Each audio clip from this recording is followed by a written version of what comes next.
Hi everyone, my name's Chloe, 33, female, and I have been married to my husband Sebastian, 34, male, for the past 7 years. We have had a good relationship and a good marriage, but now it seems like everything is coming to an end. Let me tell you from the start. So, my husband has had this female best friend named Alicia, 34, female. They were in high school and dated for a year. Then they realized that they were better as friends and continued to stay as friends. Now, Alicia was a typical pick me girl that you can expect. I hated hanging out with her. Alicia was one of those girls who always had to be the center of attention, and she definitely enjoyed putting me down to make herself look better. I remember the first time I met her, she gave me this look up and down like she was sizing me up. Then she made some comments about how she was so glad my husband had finally found someone and how she was glad that she didn't have to marry him anymore. It felt so weird, but I brushed it off, thinking maybe I was just being sensitive. But as time went on, it became pretty clear that she had it out for me. There was this one time we were all out for dinner and she started talking about how she and my husband used to go on these adventures together. She went on about this camping trip they took where they got lost and had to rely on each other for survival.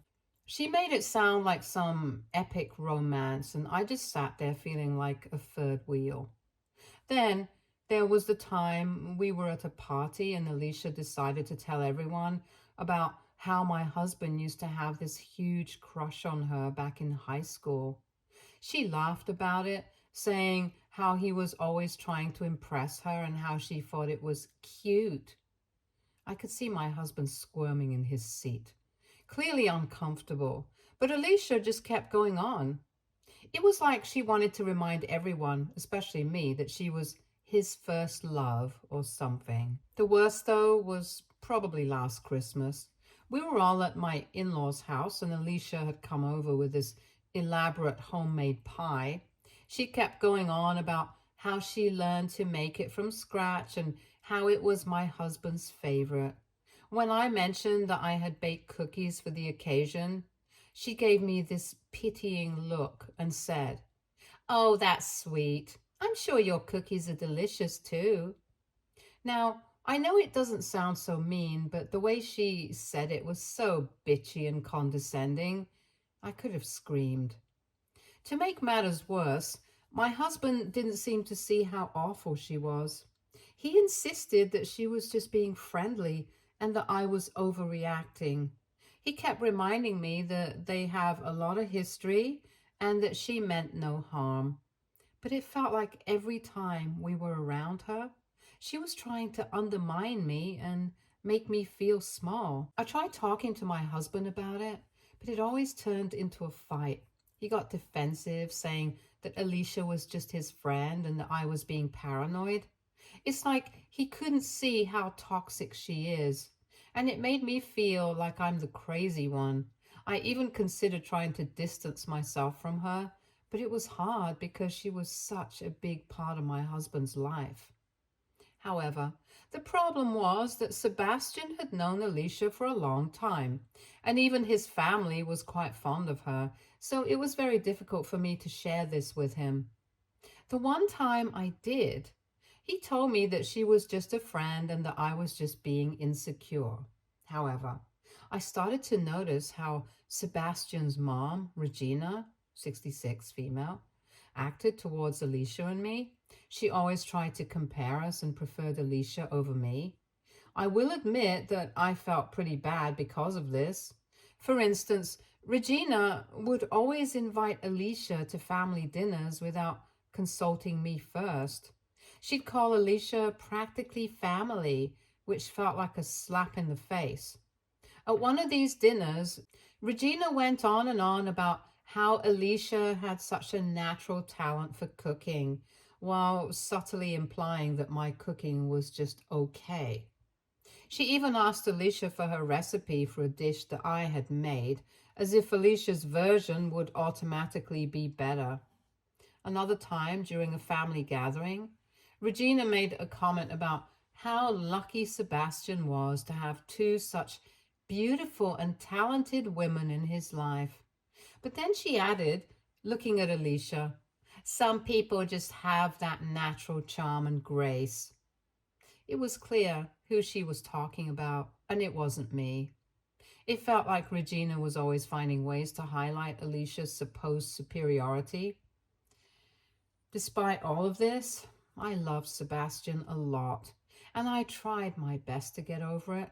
I even tried to hang out with Alicia more and get to know more about her, thinking maybe if we became friends, it would make things easier. There was one time we went shopping together and I tried to make an effort to bond with her, but it ended with her making passive-aggressive comments about my fashion sense. She said things like, "Oh, that's cute. It's nice that you don't feel the need to follow trends," while she picked out the latest styles for herself. I realized that I didn't need to be friends with her just because she was friends with my husband. It became clear that trying to get closer to her was just making me miserable. Every interaction with her felt like a competition, one that I hadn't signed up for and didn't want to be a part of. I decided to distance myself from Alicia and focus on my own well-being. It wasn't easy, especially because of how intertwined she was with Sebastian's life and family. But I knew I had to do what was best for my mental health. I started finding excuses to avoid gatherings where Alicia would be present and made an effort to plan activities with Sebastian that didn't involve her.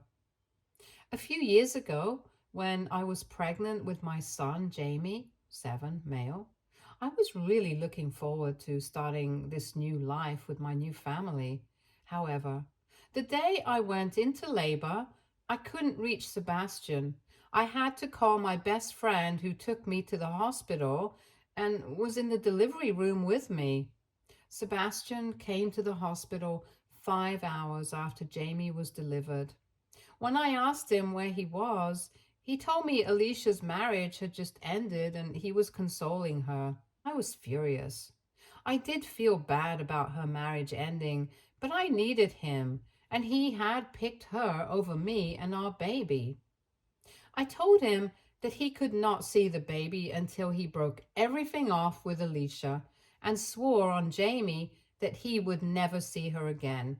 He started arguing with me, saying that I was being hormonal and acting like a brat, and that Alicia was his best friend and he couldn't just cut her out of his life. I told him that he could then cut me and his son off. After a lot of arguing, he promised me that he would never see her again. I also made him promise me that I would never have to see her again, and that if his parents wanted to see Alicia, they could see her, but not mention it to me. Also, to never invite her to family events when I was coming. To be honest, I didn't feel entirely good about giving him that ultimatum, but I was at my breaking point. It wasn't just about that one incident, but years of feeling second place to Alicia. I knew it was drastic, but I needed him to understand how serious I was about this. After Jamie was born, I thought things would get better, and for a while they did. Sebastian kept his promise, and Alicia was no longer a looming presence in our lives. It felt like a weight had been lifted.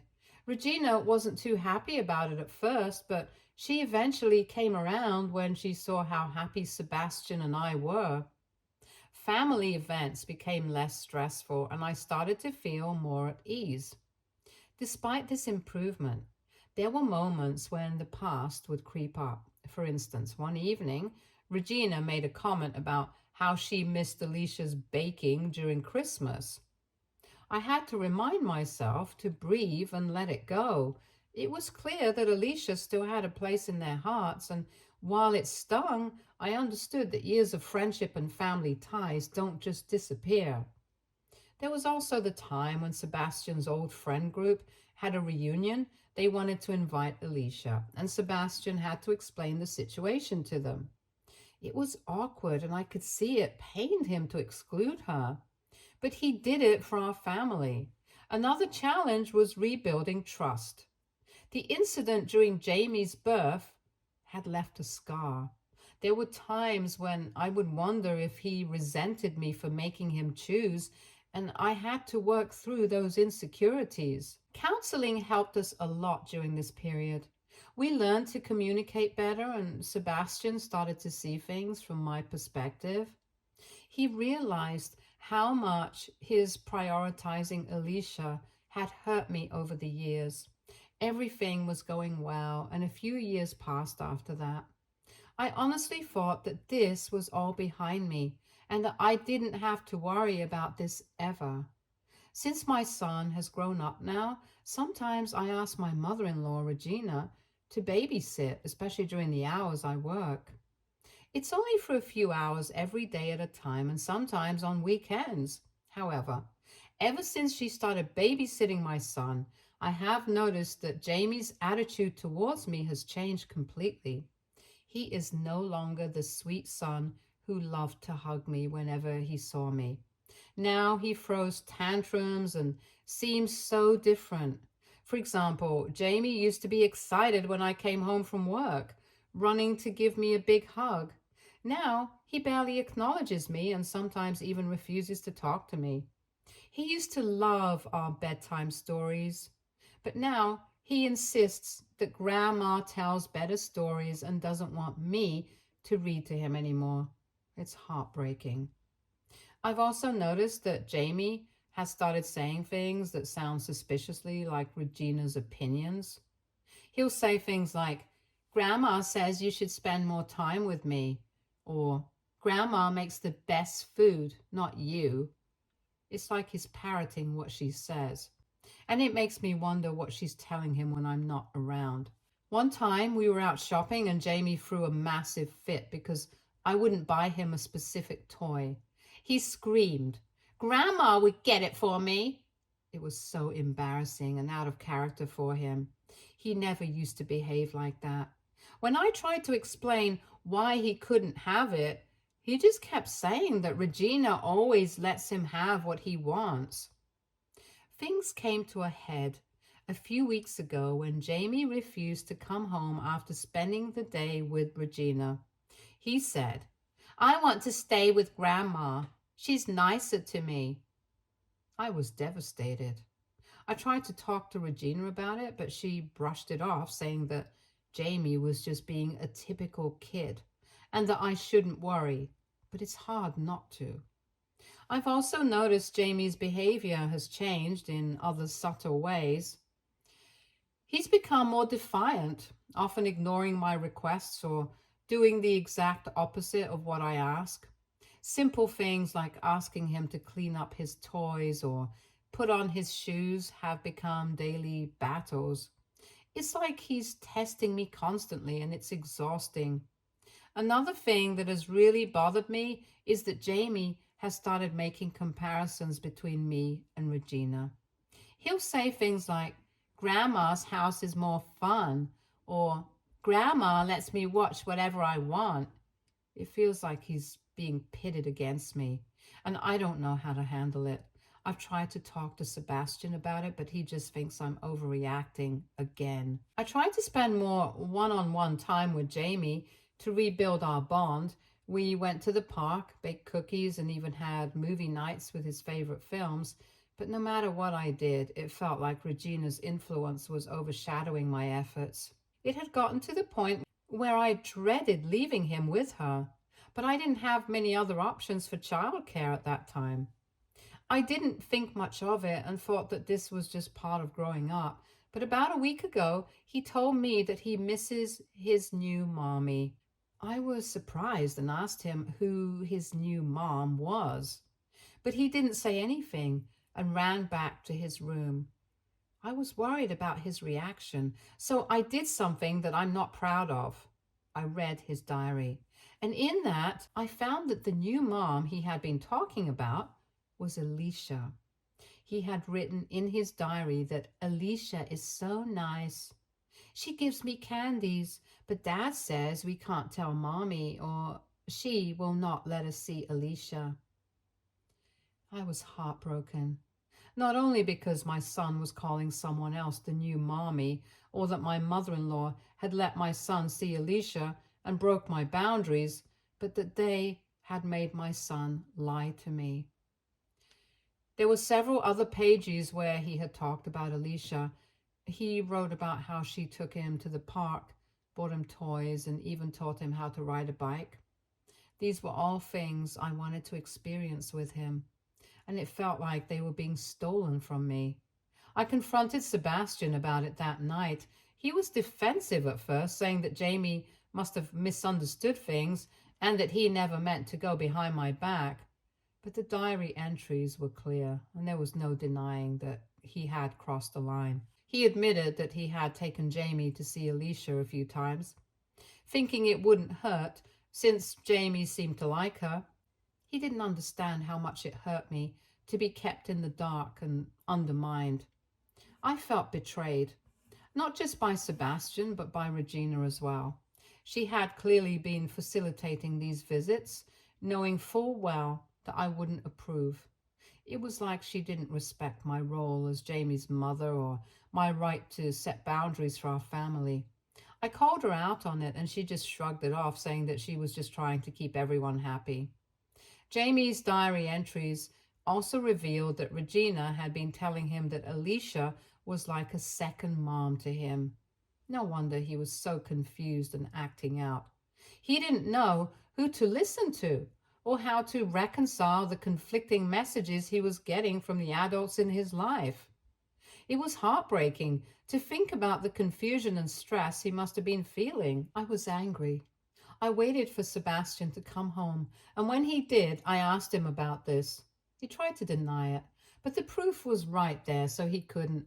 He said that Alicia just accidentally visited the house when he and Jamie were there, and Mom just innocently told Jamie that Alicia was his new mommy, and it stuck. He claimed that he had only met Alicia once, but then I showed Jamie's diary to him, and his lies unraveled. He said, "So what if Alicia met him? This was all a mistake." He insisted, but I told him this wasn't a mistake. I set a boundary and he broke it. I told him to get out of the house, and he left and stayed with his parents for the night. That night, I couldn't sleep. My mind was racing with all the emotions and thoughts. How could he do this? How could he put Jamie in such a confusing situation? I felt like my trust had been shattered, and I didn't know how we could move forward from this. I kept rereading Jamie's diary entries, each one breaking my heart a little more. The next morning, Regina called me. She was upset that I had kicked Sebastian out and said I was overreacting. She kept defending Alicia, saying that she was just trying to be nice to Jamie and that I was making a big deal out of nothing. I told her that she had no right to go behind my back and that she had completely disregarded my feelings and boundaries. She tried to argue, but I hung up on her. I was done with her meddling. He came home the next day and tried to talk to me, but I told him that I was done with him and that I wanted to leave him. He said that he couldn't believe I would say that over such a small thing. I told him it was not a small thing. The day our son was born, he picked Alicia over me, and now he has done it again. I'm not going to stand for this. I told him that he should take his stuff and move out, and that we would contact the lawyers and figure out the custody and everything else. He started crying and begging me not to do this. He kept saying how much he loved me and Jamie and how he never meant to hurt us and that he couldn't imagine his life without us. But I was really done. I felt a mix of emotions, anger, betrayal, and deep sadness. I had given him so many chances to prove that he could prioritize our family, but he kept letting me down. It wasn't just about Alicia, it was about the pattern of disrespect and dishonesty. Every time he chose her over me, it felt like a knife to my heart.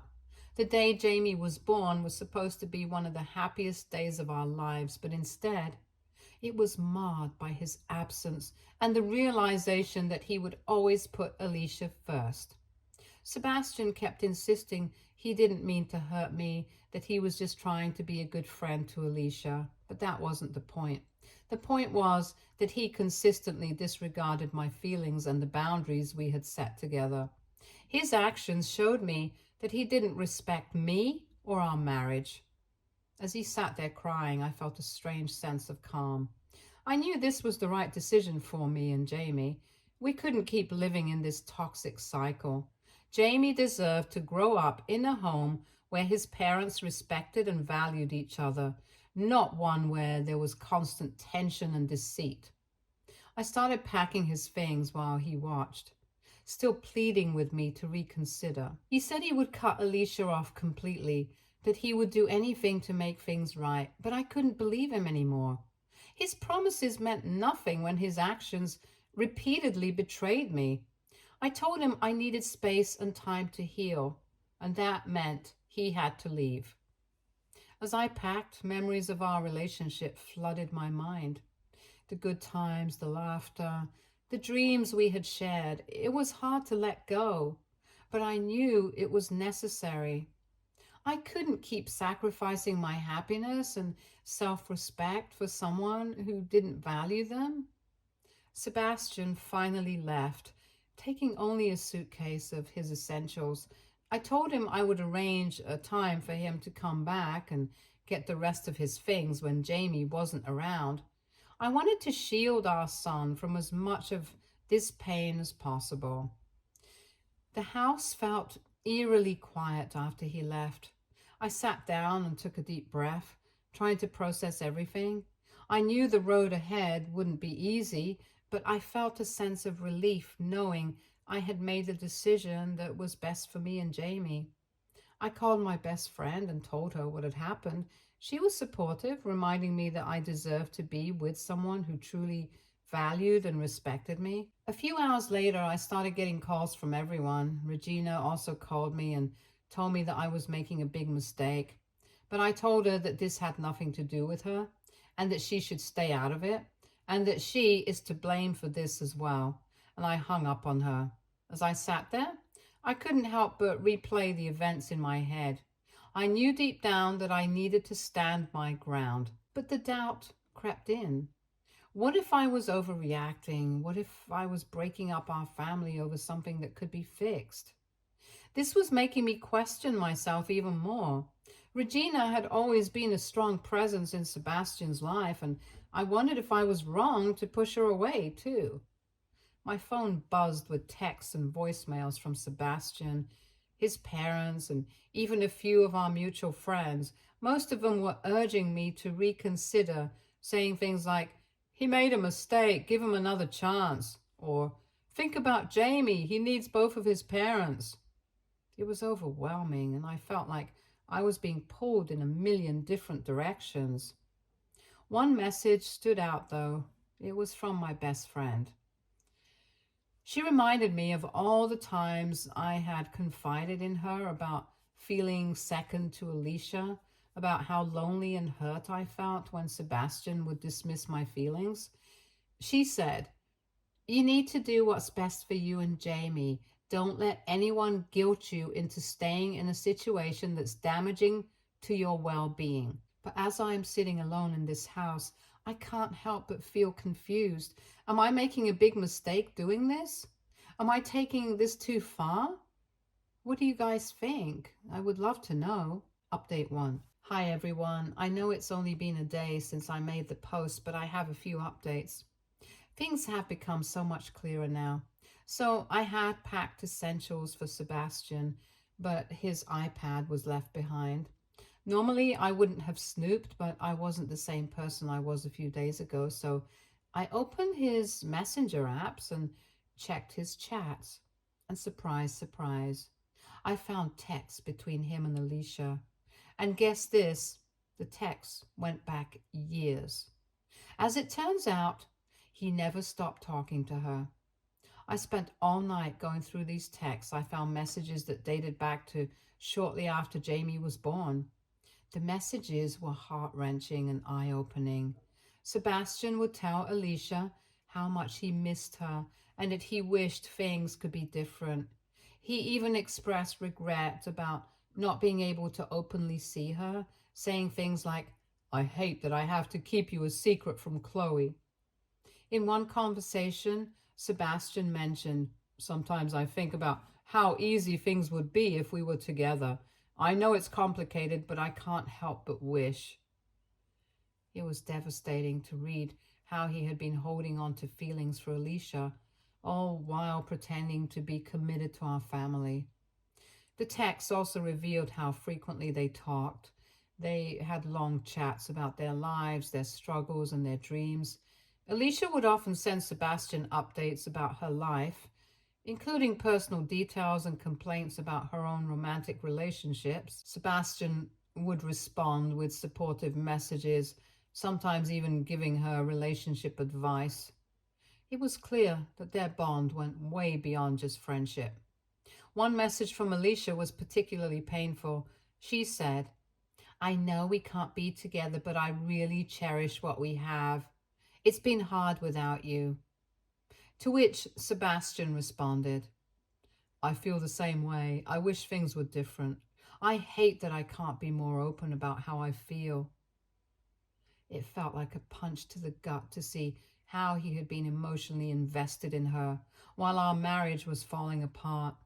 There were also messages where Sebastian would complain about me, venting to Alicia about how difficult things were at home and how he felt trapped. It was a painful realization that he had been sharing intimate details about our marriage with someone else. Reading those messages made me feel incredibly betrayed. It was like he had been living a double life, sharing his frustrations with Alicia instead of working through them with me. I spent hours crying and trying to process everything I had found. The betrayal cut so deep, and it was hard to believe that someone I trusted so completely could be so dishonest.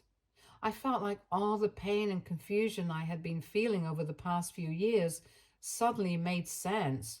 The consistent pattern of neglect and dishonesty was finally laid bare. There is no more confusion in my head. I now know that I need to leave this man. He doesn't value me, and he doesn't respect me or my wishes. Update 2. Hi everyone. I know it's been a month, but I've been figuring out a lot of things.